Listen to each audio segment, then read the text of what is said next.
Hi guys, আজকে হচ্ছে 7 তারিখ। আর আজকে আমার প্রিয় মানুষটার, আমার ভালোবাসার মানুষটার জন্মদিন। আমার কাছে সেরকম পয়সা কড়ি ছিল না, তার জন্য ছোট্ট একটা পেস্ট্রি এনেছিলাম, সেটাও দেখো উল্টে পাল্টে নষ্ট হয়ে গেছে।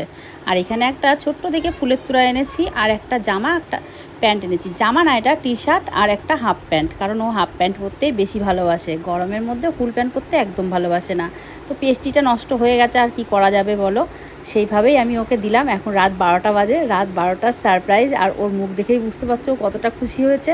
তো ব্যাপারটা হচ্ছে এটাই, মানুষকে খুশি করতে গেলে কিন্তু অনেক টাকা পয়সা লাগে না, ছোট্ট একটা জিনিসেই কিন্তু সবাই খুশি হয়ে যায়। তো আমি এটাই তোমাদেরকে বোঝানোর চেষ্টা করছিলাম যে কাউকে খুশি করার জন্য অনেক টাকা পয়সা লাগে না, অল্প কিছু পয়সা দিয়েও মানুষকে খুশি করা যায়। যেমন ধরো 30 টাকা নিয়েছে এই পেস্ট্রিটা, আর এই ফুলের তোড়াটা নিয়েছে 40 টাকা।